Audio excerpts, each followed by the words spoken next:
And welcome along to AFTV Transfer Daily, the show that keeps you up to date with fans who've been linked with January transfer move to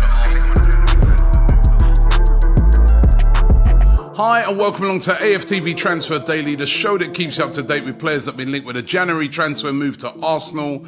I'm looking forward to the game coming up this weekend, Arsenal versus Liverpool in the FA Cup. You couldn't really have picked a harder tie. Last year we had Man City away in the third round as well. But it's a very, very important game for Arsenal. And then I expect after that game for Arsenal to start going full blazing to try and get in whoever they're trying to bring in for this transfer window, because you want to get them in during that little break that Arsenal are going to have, the winter break of a couple of weeks, and try and assimilate that player before we get back down to business in the Premier League. Now, the rumours are still all around Ivan Toney, and a really interesting sort of development on the whole Ivan Toney saga.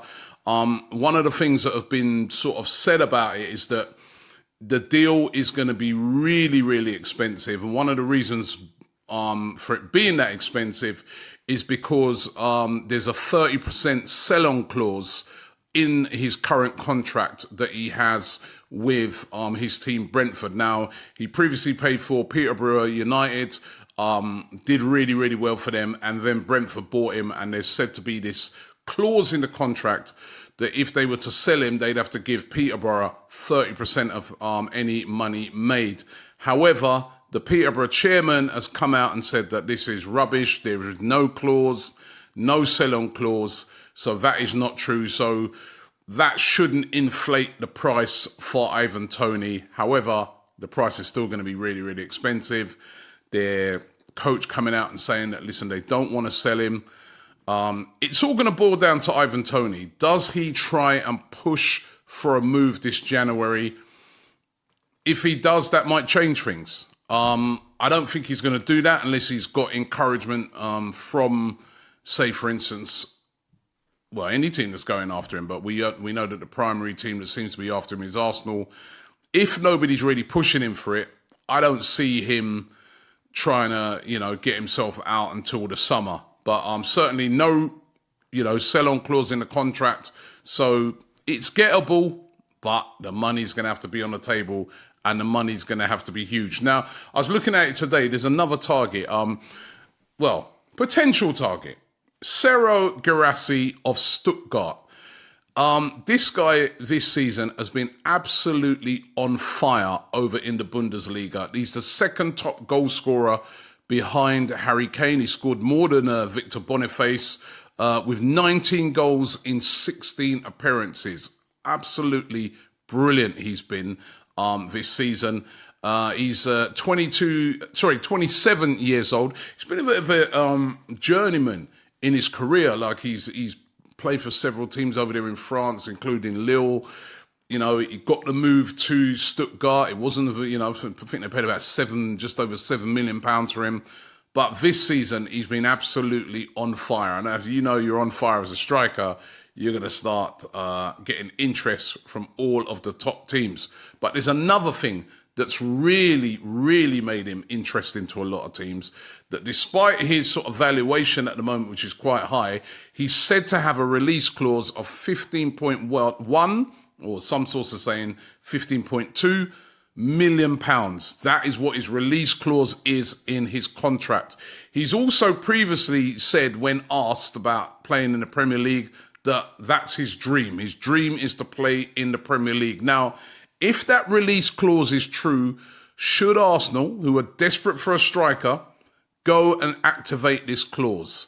I mean, £15.2 million for a guy that scored this amount of goals. When we look at some of the strikers that we've been linked with, like Ivan Toney, getting quoted, nearly £100 million. Dominic Solanke, it's 50, 60 million pounds that you're being quoted to even get near that. A £15.2 million valuation or release clause.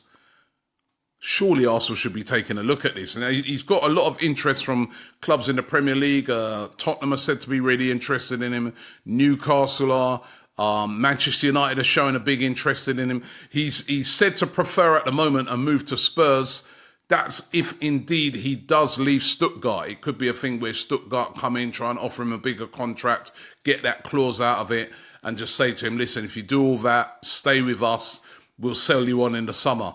Certainly Stuttgart at the moment, they're doing really, really well with his goals. Third in the Bundesliga. Keep that up and they can get into the Champions League. So they won't want to sell him, but it's going to be really interesting to see what happens with him. And I'm asking the question today, and I would like to hear from you guys. Should Arsenal make a move for him? Even at that price, if it didn't work out, you move him on. I mean, that's nothing if that can be done for that release clause. That is the rumoured release clause. Let's see how that one develops out. But certainly, Arsenal, for me, should definitely be looking at that. Now, Amadou Onana of Everton is another player that's said to be on Arsenal's radar. Arsenal were interested in him even before he signed for Everton. He's done very well. In particular, I remember every time they played against us, he's always put in a top performance. You'd think to yourself that there's no way Everton would be interested in selling him. However, we all know about Everton's breaches of FFP. We all know about the financial constraints that they are facing right now. And there's a lot of rumours out there that they could be forced to sell Onana, and that several clubs, including Arsenal, are interested in him. I don't think this will be a January move myself. Even though it's been touted as January, maybe in the summer, maybe Arsenal might go back and look at it. But Onana could be available right now if the price is right. And what about Joao Palhinha of Fulham? Now, I really, really rate this player. Honestly, his performance against us in the 2 games they played this season has been absolutely superb. He is a top defensive midfielder. For me, if Arsenal could get a player like this, that's the sort of player that could free up Declan Rice to roam more. It would be a really solid midfield with him in it, because I think he's one of the best midfielders in the Premier League. In that defensive position, I think it's Rodri obviously tops, Declan Rice second. This guy's in a very close third. He's a very, very good player.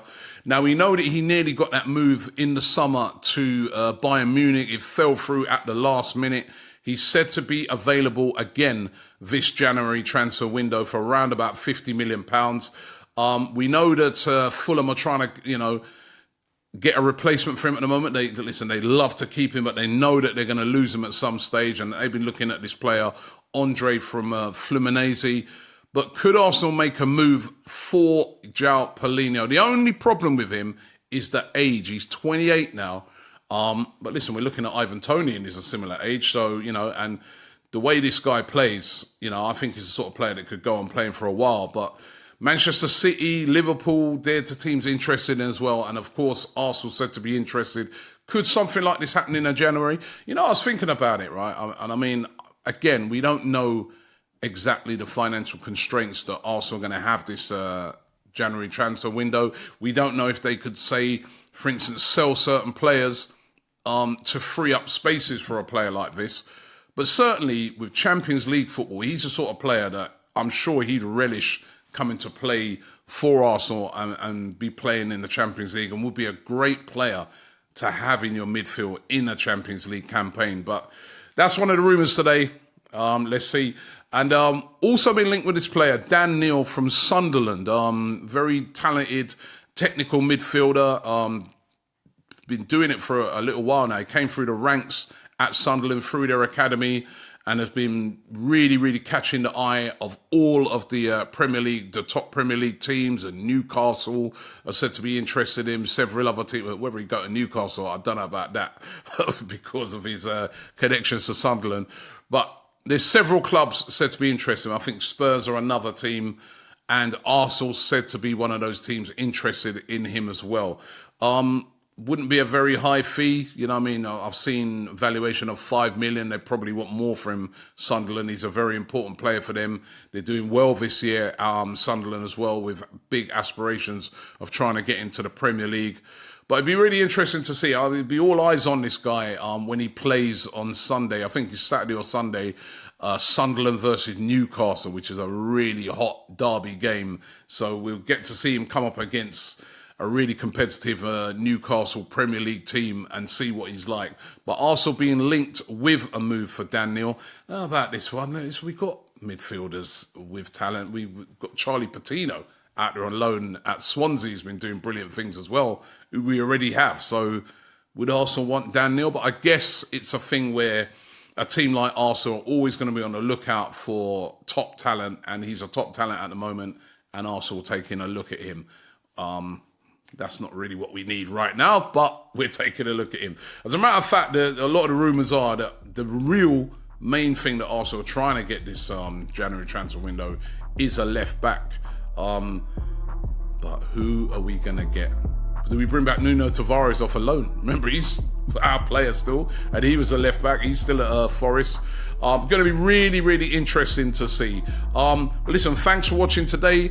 Don't forget to check out all of our great content around that Liverpool game. We've got the Liverpool game coming up on Sunday, a very important game for Arsenal now in the FA Cup, a game that we really need to win and get that feel-good factor back and get back on track, even though that's the FA Cup, but get us back on track for the league. Listen, thanks for watching the show today, and I'll see you tomorrow.